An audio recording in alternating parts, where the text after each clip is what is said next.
Hey Lux On Demand family, I'm Andy, also known as Chino Mage, and I'm super excited to welcome you to our YouTube channel for Lux Digital Church. Now, normally we do live church service streams every Wednesday evening over at twitch.tv/Lux Digital Church, starting at 8:30 p.m. EST. It's a whole lot of fun getting the chance to talk with you live and to really interact with all of you. But also, our church mainly gathers on Discord, and you'll see the link below.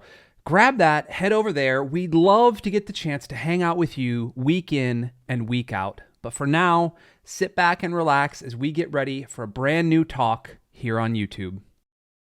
Hello and welcome to Lux Digital Church. My name is Mark and I am the pastor here at Lux. I want to say hi to Jashik who followed us just a couple minutes ago and said hello in chat. Thank you for being here tonight. Thank you for making us a part of your week. If you don't mind, let us know what brought you to church tonight, what brought you to our channel. We're so glad to have you here. If you're tuning in live with us, there's 70 some people who are here live with us in church right now. And so as I'm speaking live. So thank you so much for being here. If you've made a point to be here live on a Wednesday night with us and be part of our community and to celebrate and gather as our family, I want to thank you for making this time a priority. Thank you for being here and thank you for making being part of Lux and investing in your spiritual journey a part of your week. And if you're joining us later on demand as part of our on-demand family, thanks for coming by as well. But come and join us next week on Wednesday night at 8:30 p.m. EST over at twitch.tv/Lux Digital Church and be part of a live service with us, especially if you've never done it before. It's very different than what you might experience with another service. We're so thankful for you and so glad that you've made us part of your week and that you're investing in your spiritual journey. But we'd love to have you come and hang out with us live as well and just be part of what God is doing in this space as we bring God glory and make his name known live on Twitch every week inside of the gaming community. So thank you guys so much for being here. Once again, my name is Mark. I get the honor and the privilege of being the lead pastor here at Lux Digital Church, and we're currently in a 12-week series, and this is week 11 of the series of messages. This long collection of messages that we kicked off at the beginning of the year with our year-long emphasis on the person of Jesus, and we have been talking about this series called Leave Everything, and we've been talking about what does it actually mean to follow Jesus. We've been talking, that's our key statement for the series. Our key statement for the series has been this: being a follower of Jesus means following Jesus. Being a follower of Jesus means following Jesus. And it doesn't mean church service. It doesn't mean being a good person. It doesn't mean rescuing kittens from trees or helping old ladies across the street. And going to church and saving kittens are all really good things. And so is helping women across the street. Don't get me wrong. Those are all really good things. But that isn't what it means to be a Christian. What it means to be a Christian is to actually follow Jesus. Nightshade Assassin gifting 5 subs to the community tonight. Thank you so much. We really appreciate you, Nightshade. And thanks for being back with us tonight. We have missed you, bro, and your presence has your presence, the lack of your presence has been noticed. We want you to know that we care about you. So thank you so much for being here tonight with us. And so as we're getting ready to kind of close out this series, we've looked at all sorts of different things. Last week, Pastor Barry brought a powerful message about really dying to ourselves daily in order to follow Jesus. And this week, I'm going to be bringing in a message that really connects deeply and directly with life. You see, in the church world, there's this rumor that goes around inside of some communities that all that you really need to do is put your faith in Jesus, and then you get this opportunity to be happy all the time. And in the extreme examples, it's even this promise of exuberant wealth and lots of good health, and your family dynamic will improve and everything will get better about your life. It's commonly called the health and wealth gospel, and you'll hear people who preach it and you'll hear people who speak against it pretty commonly inside the church world. And what's really interesting to me is that Jesus was terribly realistic about the way that life is. In the way that he taught and in the way that he led, he tended to not shy away from things or promise things that he knew weren't going to happen. In fact, Jesus doesn't come out and say that if you follow me, that your life will be easy and simple and happy and fulfilled and you'll be wealthy and influential and healthy. In fact, he says almost the exact opposite. There's a passage where Jesus actually says that when you follow him in this life, you will have troubles. And Jesus was terribly honest about the fact that life isn't always ideal. In fact, sometimes life sucks and you have to learn how to navigate it. But there's this really beautiful passage in Scripture, and there's multiple ones that Jesus talks about this subject. There's this incredible passage in Scripture where Jesus is just really honest about the way that we endure the storms that come into our life. And when I say storms, I mean problems or conflicts or things that are unexpected. Because the reality is all of us face storms. And despite the fact that maybe we say in some circles that being a Christian means that you get to be happy and wealthy and healthy all the time, I don't know about you, but I know lots of lives of people who are followers of Jesus who largely are kind of like the exact opposite. Their lives end up being a total incomplete train wreck, and it looks more like things are falling apart for them than they are coming together. And so thank you for the anonymous gift, whoever gifted, and hey, hello, slightly technical, and hello Declan, it's good to see you guys. Thanks for coming into church. Phantom Methos, thanks for coming to church today. Really appreciate you. Thank you for being here. So this is why we got to get you guys to come in. If you're watching us later on over on YouTube or listening to us on podcast, come and join us live next week and be part of the service. So Jesus was incredibly honest throughout his teachings and the way that he led his people with the fact that in life it's not always going to be peachy and perfect, and sometimes even if you're my follower, it might appear as though your life is utterly falling apart. But he gave us the secret to really resisting and living out the storms in a way that our life doesn't fall apart. And that's what we're going to focus on tonight. Is this for real religion stream? It is. This is a for real church. I don't know if I'd call it a religion stream, but it is a legitimate for real church. We are actually talking about Jesus and mofo. It's good to see you. Welcome into church. My name is Mark, and I'm the pastor here at Lux. It's so good to have you here with us. Telly Lund, it's good to see you as well. So I want to tell you a quick story from my own life. So the summer that after my wife and I got married, we got married in August, and we had a townhouse for the first year that we got married, only a couple streets away from where I am now in the small town that I'm in. Thank you for that gift, Biddy Beth. Appreciate you. And one night we went to this local carnival that was basically full of scary carnies, some jank rides, and some games, and some greasy food. Now, you might think, oh, why did you go to the carnival? Well, the first time I went to the carnival was years before that. I hadn't really been back since because I saw a guy with no shirt on, but he had replaced his shirt with a living python, literally was wrapped in a living python, and he was cussing out some poor girl making him a lemonade at one of those really cool fresh squeezed lemonade stands that ended up just really being all sugar in the bottom and all sour at the top. You know how it is.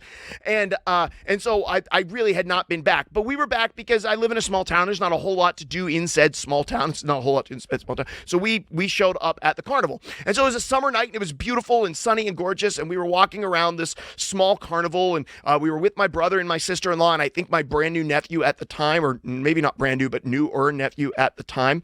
And we were sort of like hanging out, walking around the carnival, and then all of a sudden, in just a moment's notice, it went from a beautiful summer night to absolutely not a beautiful summer night. The winds kicked up, the clouds blew in, and all of a sudden it was like, I think it's going to storm. Then it was like, oh, it's definitely going to storm. Then it was like, we have got to get out of here. And I'll never forget, because my brother got one of those limitless root beer cups, which might not be a thing around you, but there's a dude with a root beer stand around here, and he's at everything. And so he had one of these limitless root beer cups, right? And so he's like, I got to get a new root beer. And so he like sprinted back to get his root beer.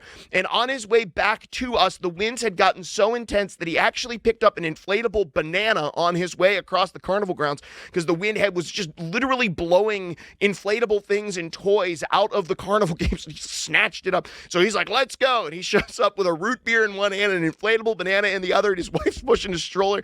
And we're like, let's go back to our townhouse. And on our way, I was a youth pastor at the time in town. I saw this whole group of teenagers who looked like they were, like caught in headlights. They didn't really know where to go. And I was like, come with us. You can come to our house. And so we show up to our house. I didn't realize what had happened, but everyone was like, let's, get they're all calling their friends with them. And so we show up to my townhouse, which has no basement. And as we're getting our way out of the carnival grounds, I hear the sirens inside the fire grounds go off, which is the warning in our area that means only one thing, and that is there is a very real tornado that's close by and very likely will hit where we are. And so we get back to my house that has no basement. We open up the back, and I look, and I turn around, and there's like 12 teenagers in tow that we have collected in our torrential downpour sprint back to our house. We get them all in our house. I don't know what to do with these kids. What do you do with a whole bunch of teenagers during a tornado when you have no basement? We're like shoving them into closets. Like, don't let them go to the second floor of the townhouse. We're like looking for places to put these kids. And it was at this point that one of the kids that were there, her name was Casey, she says, my brother and his friend aren't here and they were with us and I'm scared. Now, her brother's name was Cam and his friend's name was Darren, and both of those were kids very near and dear to my heart because they were members of my small group. I had them since 7th grade. They were in 10th grade, I think, at the time. So I was like, okay, I will go find them for you. I had this like moment of sheer courage, right? This moment of courage. I'm like, I'm going to go get these kids and find them in the fairgrounds. So I grab my coat and I run out the back door of our townhouse and I run over to the fairgrounds and I turn into the fairgrounds, and the scene has now utterly and completely changed. It went from, families and kids and corn dogs and cotton candy and creepy carnies and carnival games and jank rides. And now the place is literally empty. I am the only living soul inside of the fairgrounds at this point. Every tent that once held games and inflatable, hammers and bananas and stuffed animals were now closed over. The tent flaps were pulled down. The rides had been shut down, and there is not a living soul in the carnival. And I am standing in the middle of an abandoned carnival in a torrential downpour with wind whipping and the sirens of the warning about a tornado going on over my head. And for a brief moment, my courage failed, and I thought to myself, I am about to die.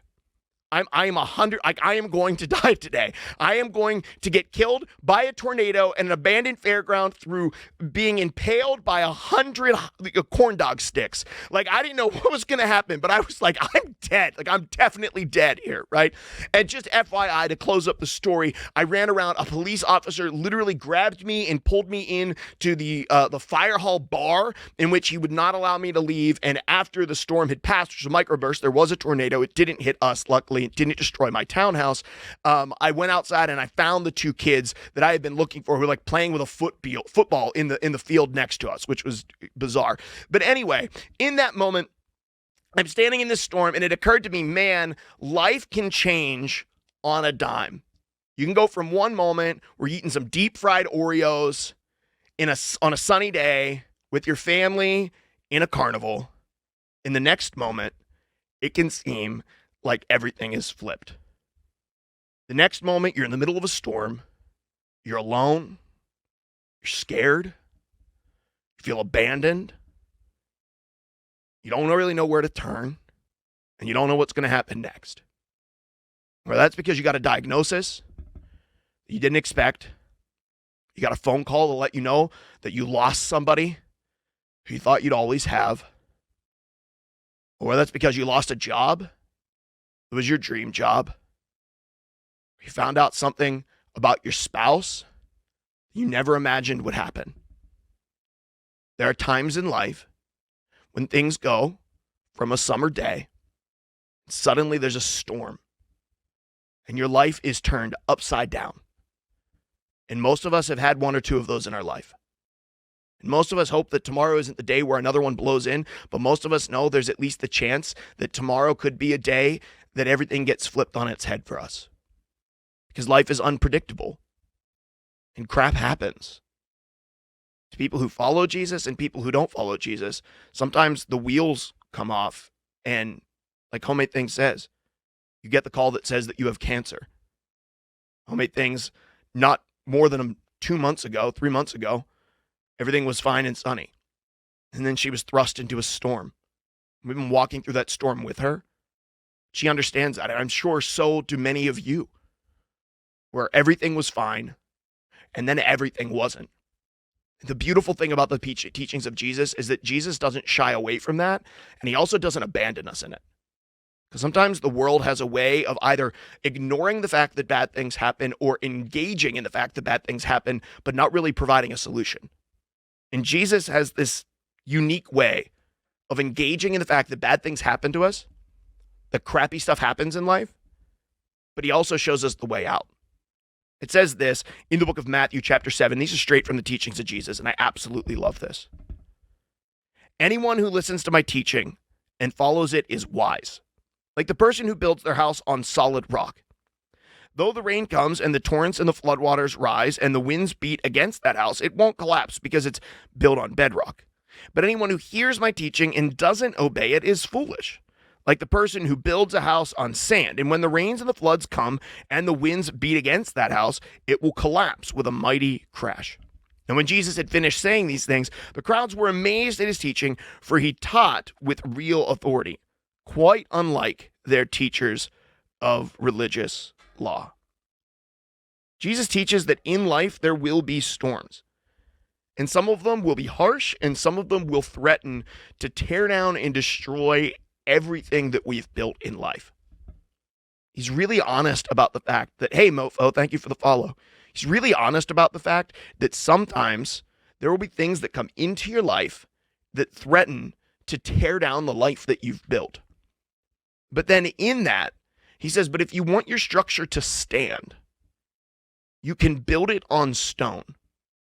Now, 2,000 years ago, this might not mean anything to you right now, because you might be like, I don't know what he's talking about. We dug a foundation and poured cement. Or you might be like, I have no idea how a house is built. I just happen to live in one. But 2,000 years ago, the Jews in this area would have been very familiar and understood a lot of these analogies. In fact, they may have even had a friend whose house had collapsed because it had improper footing. It wasn't built on bedrock.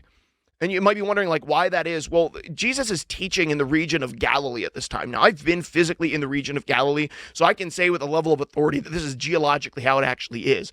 The region of Galilee is dominated by the Sea of Galilee, and all the towns are positioned. Tiberias, Capernaum, all of the towns are positioned right on the sea. They're fishing villages. And it sits in kind of a geological bowl, so it's surrounded by high ground and mountains on all sides. And because of the way that it's made, or the way that it's, like, positioned, a lot of times storms would blow in out of nowhere, and they can be very, very sudden. Even to this day, in the area in the region of Galilee, storms can blow in out of nowhere. It can be going from a perfectly peaceful day to suddenly a horrendous storm. So it was dangerous to be a fisherman for that reason, and you were prepared to weather storms.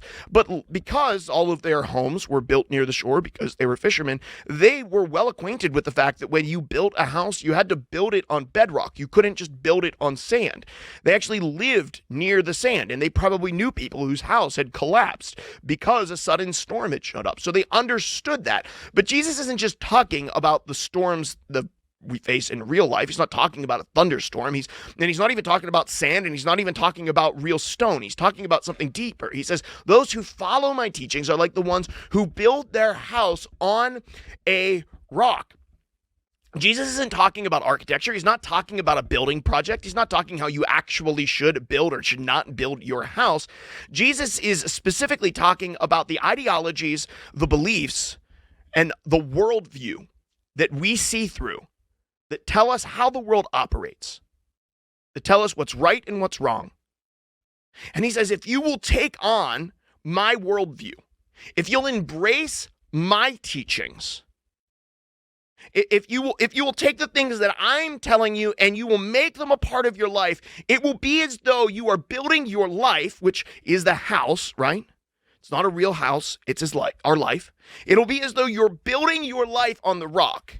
And when problems blow in, and when storms come, and when life throws you a curveball that you didn't expect, instead of your house falling apart and your life falling apart, if you'll build your life on my ideologies, if you'll build your life on my teachings, if you'll build your life on my worldview, if you'll adopt these lenses that I see through, which is the truest way to see the world because I created it with my voice, right? I spoke it into existence. If you'll embrace the way we see the way I see the world, if you'll embrace my teaching, then when the storms come, your life will not fall apart. Now, this is the part where we cue in and say, well, all that you need to do is put your faith in Jesus. And if you put your faith in Jesus, everything in life will be perfect. When the storms of life come, your life won't fall apart. But we all know that's true. We all know there's plenty of Christians or people who attend church at least on the weekends who maybe they seem like Christians, but then the storm comes and their life seems to fall apart. And oftentimes, let's just be real, their faith with it. We live in a world where there are literally thousands of people deconstructing because the storms of life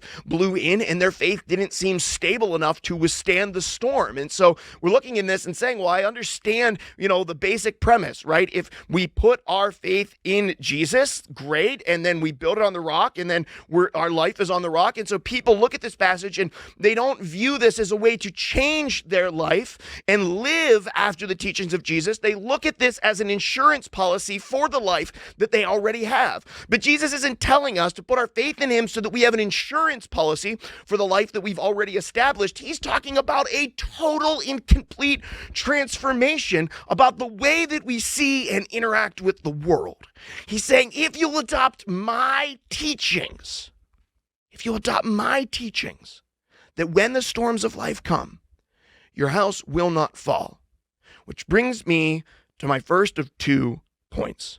And it's this: putting your faith in Jesus doesn't automatically mean you are building your life on the rock. By the way, hi STVN, the crowned one. It's good to see you. Welcome. Greg, can you grab me a water? Putting your faith in Jesus doesn't automatically mean you're building your life on the rock. I know, Stephen for short, I know a lot of people who've confessed faith in Jesus during an emotional moment, and they've tacked that on to an already established life that they have no intention of adjusting or changing. And it's like they have this house that's, hi, Dream, my Kiwi VTuber. It's good to see. Good to see you. Welcome in, Dreamy. Thank you for stopping by. My name's Mark. I'm the pastor here at Lux. It's so good to have you here. It's like we see somebody who builds their house on this sandy, beautiful beach, and the world puts out some really beautiful beachside pictures, right? They're polished on, thank you for the raid, DGREGZTV, thank you. They put out some beautiful beachside pictures, right? And they're gorgeous. They're polished. We see the Instagram, influencers and all the travel that they do. We see the YouTubers and all the influence that they have. We see the world of the rich and the wealthy. And just as a heads up, they never advertise the beachfront property on a day when a storm blows in and the waves are swelling and the buildings are sinking. They only show it on beautiful days where there's hot sun and cool waves. But we see all of that stuff, and it's kind of appealing to us, right? And so we have our life that's built mostly on the ways of the world, the ideologies and the thought patterns and the worldviews of our world. And then we're like, I'll put my faith in Jesus. And really what we're doing is we're kind of like throwing up a couple of pieces of plywood on the side of the building. And we're like, well, that's my Jesus room.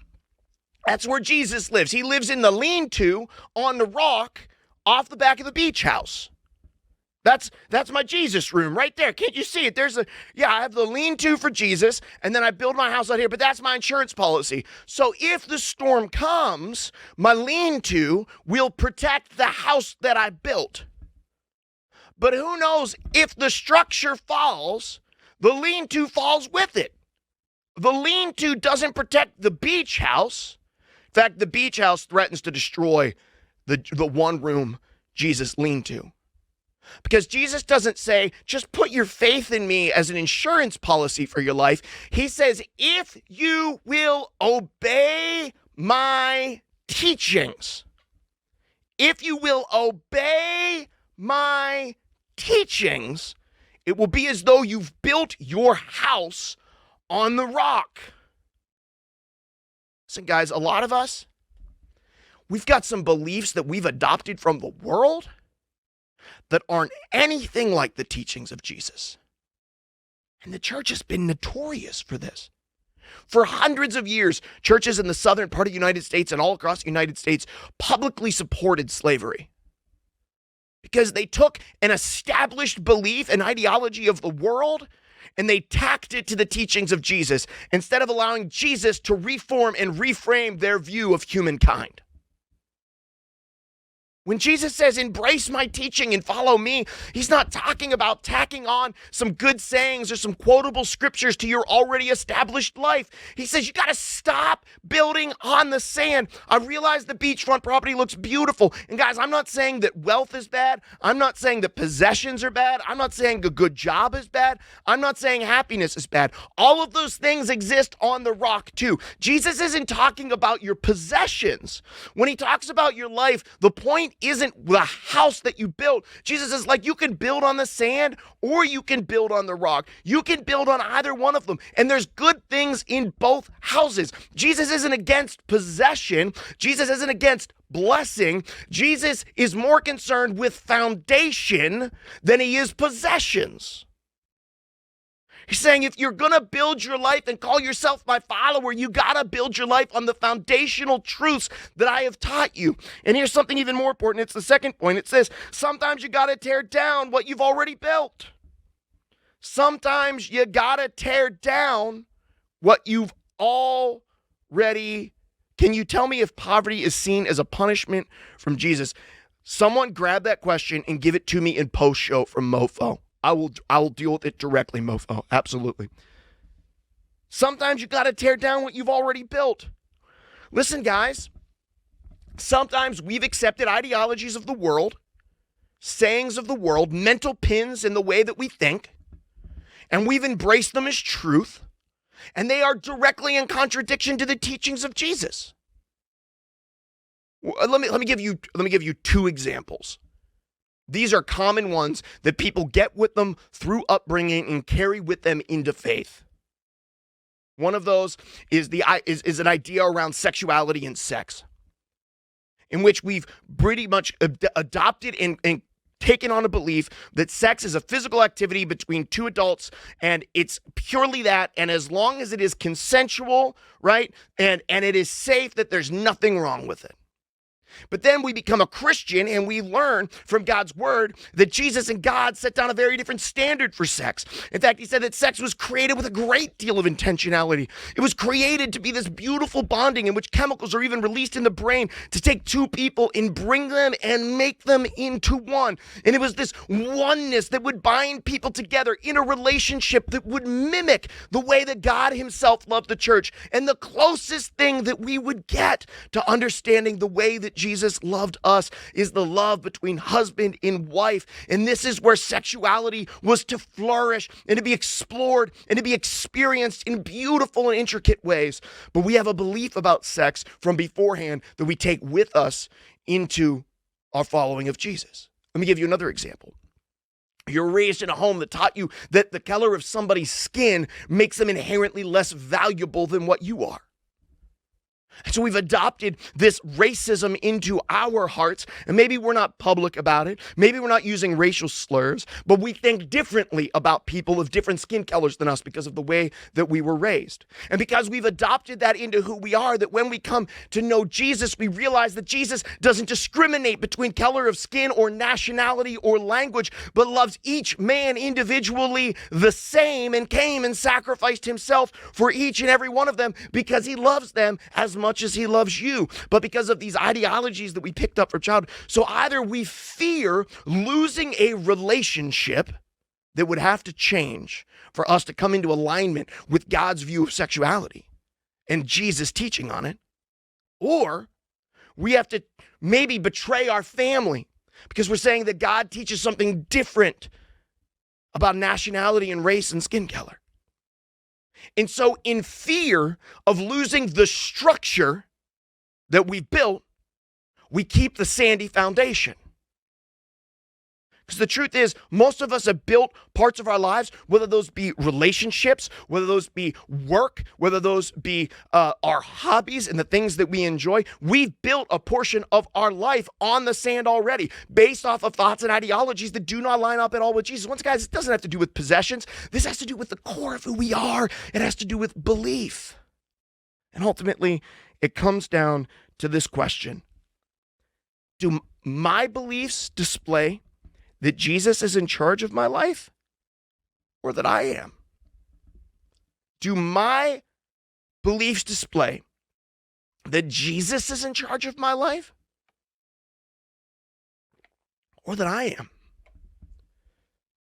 Because listen, guys, if we're going to call ourselves followers of Jesus here at Lux Digital Church and be convincing at all, especially for people, let's say there's some folks who are here with us right now. Mofo, I don't know if you're a Christian, a believer or not. I don't know, and you don't need to share. By the way, we have all kinds of really great people who are here tonight. Like, I'm not exactly sure where you are. But when people come into our community who aren't followers of Jesus, the questions that they ask is, are these people really followers of Jesus, or are they playing? Or are they just joking around? Because For most people, the vast majority of their experience with the occasional one-off or two-off thing is that they've gone to churches or they've observed Christians and they've seen people who claim to be followers of Jesus, but they've accepted all of the ideologies and beliefs of the world and never allowed Jesus to actually transform their life. So they haven't shifted what they believe about the world to the things that Jesus taught about the world. And so they're unconvinced. Why would I believe that there is a God that loves me and a man who lived 2,000 years ago that died for me? If you, who call yourself his followers, don't even believe it enough to allow his teachings to shape or form your preconceived ideas about the world.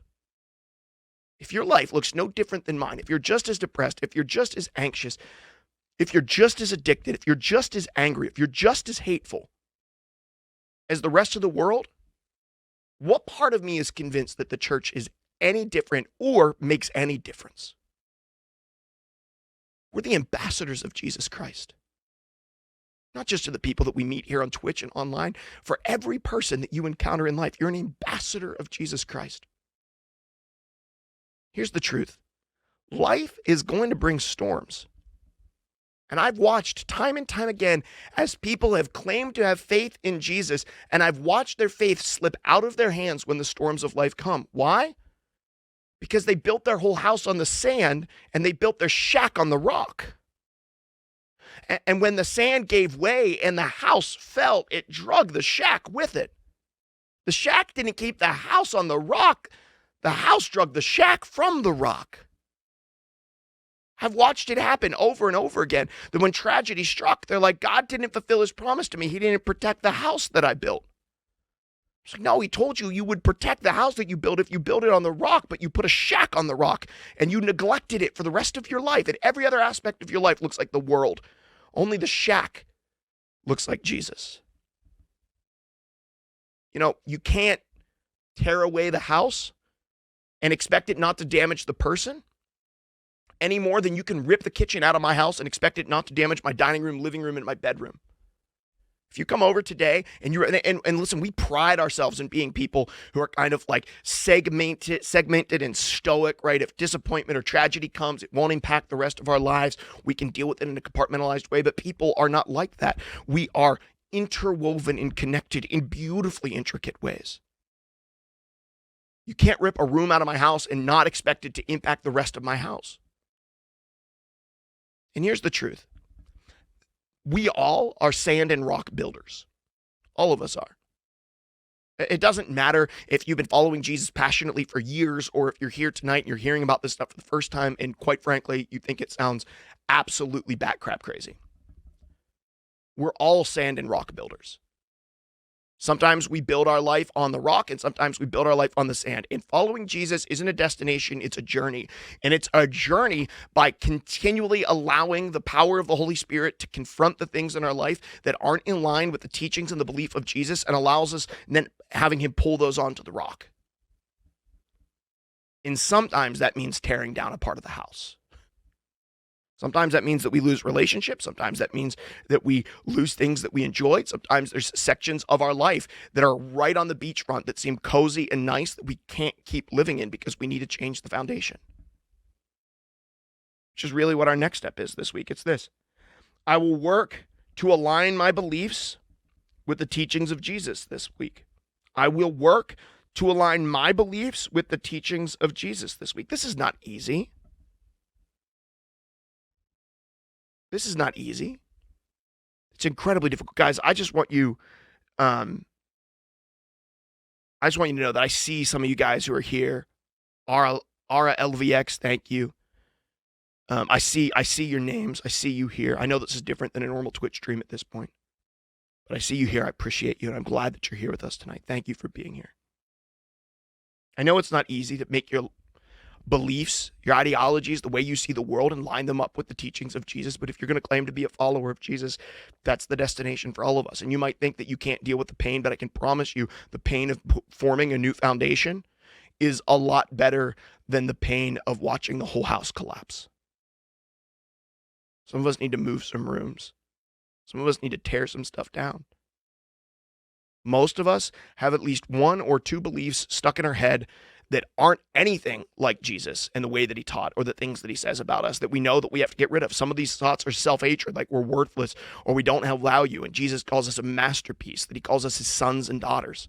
Some of us feel like we've done things that can't be forgiven, but God said there's nothing outside of his reach, and he takes our sin and places them as far as the east is from the west when we place our faith in him. Some of us believe that God is a God who's way up and far away, just a mean kid with a magnifying glass burning the legs off of ants, and we're the ants, but God says that he's close to us and he's close to the brokenhearted, that he cares for us and that he walks with us. Some of us have beliefs about the nature of God and who he is that have to be let go of. Some of us have beliefs about other people, situations that we think are unredeemable, people that we think can't be saved, situations that we feel can't be restored. God says there's nothing outside of his reach. Some of us need to let go of some of the things that we've learned about life and brought into following Jesus and adopt the teachings and the ways of Jesus instead. In fact, I believe that not some of us, but all of us need that, and I know that I need it. So my prayer for us this week is that we'll take that inward walk and really ask, what are the things that I'm building on? What are the beliefs and the worldviews that don't line up with Jesus? And then I hope that you'll start moving those things to the sand, off the sand, into the rock. Let's pray. Father, I love you. Thank you for Egress TV who just followed us here. I thank you for every soul that's here. Father, to us, they are more, and to you, they are more than a screen name. They're more than a profile picture. They're more than a Twitch chat. They are real people with real stories and real names on real spiritual journeys. And I thank you for them. I thank you that they're here, and I want them to know, Father, that they matter not just to us, but to you. Help us, God, to be proper ambassadors for what you led, what you taught, the things that you left to us. Help us, Father, to adopt your teachings and to abandon the things of this world that are like building on sand. Father, there's many good things that the life offers, that this world advertises. There's lots of beachfront property out there. Help us, Father, to be more concerned with building on bedrock than on the beach. In your name we pray. Amen.